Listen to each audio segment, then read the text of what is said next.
மண் சட்டியில் தான் வைக்கணும். நம்ம இந்த மண்பானையில் வைக்கும்போது சூப்பராக இருக்கும். இப்போ நம்ம சட்டி வச்சாச்சு, ஆயிலும் ஊற்றியாச்சு. ஏன்னா நான் சட்டி ஒரு 5 நிமிஷம் முன்னாடியே வச்சுட்டேன். ஏன்னா சட்டி அப்போ தான் நல்லா ஹீட் ஆகும். உடனே வச்சா ஹீட் ஆகும், லேட் ஆகும். அதனால முன்னாடியே வச்சுட்டு ஆயில் கொஞ்சம் ஊற்றிருக்கேன். இப்போ நம்ம தாளிப்புக்காக பாருங்கள், மீன் குழம்புக்கு தேவையான பொருள் வெந்தயம், கடுகு, சீரகம் எடுத்து வச்சுருக்கேன்.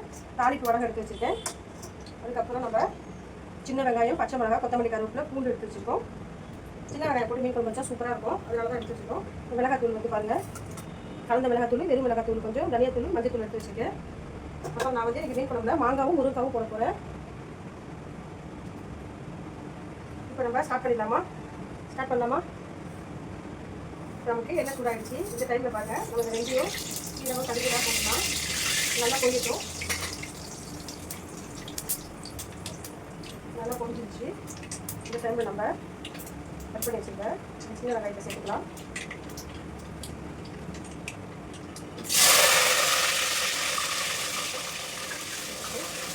நல்லா கொஞ்சம் எண்ணெயிலே நல்லா வதங்கட்டும்.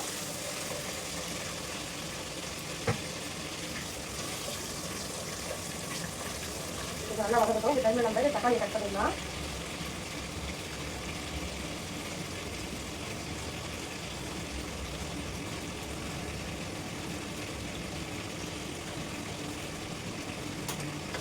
வெங்காயம் வதங்குற டைமில் நம்ம இன்னும் ஒரு பெரிய வெங்காயம் கட் பண்ணிக்கலாம்.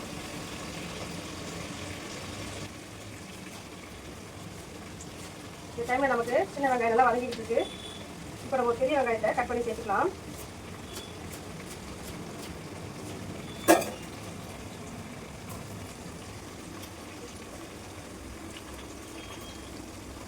கட் பண்ணி சேர்த்துட்டு இது நல்லா கிளறி விட்டுருலாம். இது நல்லா ரெண்டும் சேர்ந்து வதங்கட்டும். இந்த வெங்காயம் வதங்கினதுக்கப்புறம் தான் நம்ம வடகமே சேர்க்க போகிறோம். முன்னாடி சேர்த்தோம்னா வடகம் கழிஞ்சிடும். அதனால தான் நம்ம இந்த வெங்காயம் வதங்கினதுக்கப்புறம் சேர்க்க போகிறோம். இந்த பாருங்கள், வெங்காயம் வந்து நல்லா வதங்கிடுச்சு. இந்த டைமில் நம்ம தாளிப்பு வடகம் சேர்த்துக்கலாம். வெங்காயம் வதங்கினதுக்கப்புறம் சேர்த்துப்போம். அப்போ தான் அந்த வடகம் கஞ்சிடாமல் இருக்கும். வாசனையும் நல்லா சூப்பராக இருக்கும். இது கொஞ்சம் நல்லா ரெடியாகட்டும். இது வாசனை வரட்டும். வடகம் போட்டுக்கொள்ள இந்த வாசனை வந்ததுக்கப்புறம் நம்ம தக்காளியை சேர்த்துக்கலாம். டைமில் நம்ம கட் பண்ணி வச்சுருக்கேன் 3 தக்காளி நான் போட்டுருங்க.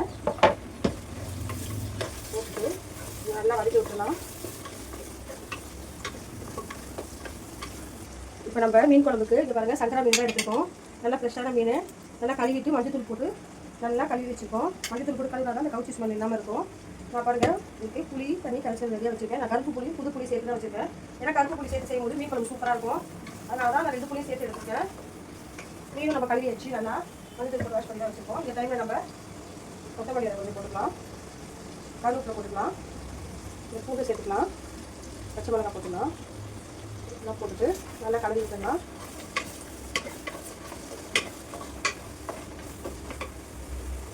இந்த டைம்லேயே பாருங்கள், நான் வெங்காயமும் தக்காளியும் இந்த மாதிரி குறகுறப்பாக வச்சு வச்சுருக்கேன். இந்த தக்காளி பேஸ்ட்டு போட்டுக்கலாம். இங்கே இதில் ஒரு வெங்காயமும் ஒரு தக்காளியும் போட்டு நல்லா பேஸ்ட் பண்ணி வச்சுருக்கேன்.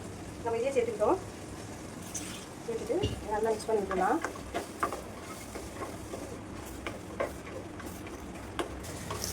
பாருங்கள், இந்த அளவு இந்த வெங்காயம் தக்காளி தான் வதங்கணும். இன்னுமே கொஞ்சம் நல்லா வதங்கட்டும். இதெல்லாம் நல்லா வதங்கினா தான் மீன் குழம்பு சூப்பராக இருக்கும்.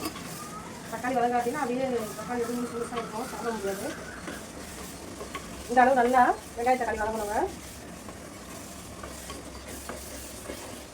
நான் இந்த டைமில் பாருங்கள், கழுவி வச்சுருக்க முருங்காய் சேர்த்துக்கிறேன். மாங்காய் வந்து நம்ம மீன் சேர்க்கும் போது சேர்த்துக்கலாம். முருங்காய் மட்டும் முன்னாடி சேர்த்துக்கலாம். மாங்காய் முருங்காய் போட்டு மீன் குழம்பு வச்சா ரொம்ப சூப்பராக இருக்கும். நீங்களும் ட்ரை பண்ணி பாருங்கள், டேஸ்ட் நல்லாயிருக்கும்.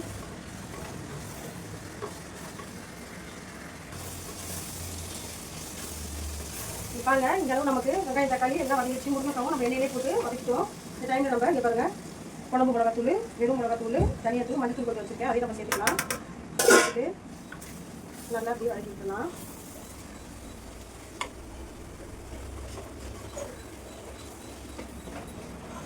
டைமில் நம்ம கொஞ்சம் தண்ணி சேர்த்துக்கலாம். தண்ணி சேர்த்து நல்லா வதக்கி விட்டுருவோம். நல்லா கலரி விட்டுலாம். நம்ம கல்லுப்பு கொஞ்சம் சேர்த்துக்கலாம். நம்ம குழம்புல சாதத்துலலாம் கல் உப்பு சேர்த்தோம்னா நம்ம ரொம்ப உடம்புக்கு நல்லது. அதனால நம்ம கல் உப்பு சேர்க்குறோம். தூள் உப்போட கல் உப்பு தான் நமக்கு உடம்புக்கு ரொம்ப நல்லது. இது நம்ம கொஞ்சம் இந்த மிளகாத்தூள் பச்சை வாசனை போகிற வரையும் வதங்கட்டும். அதுக்கப்புறம் நம்ம புளி சேர்த்துக்கலாம்.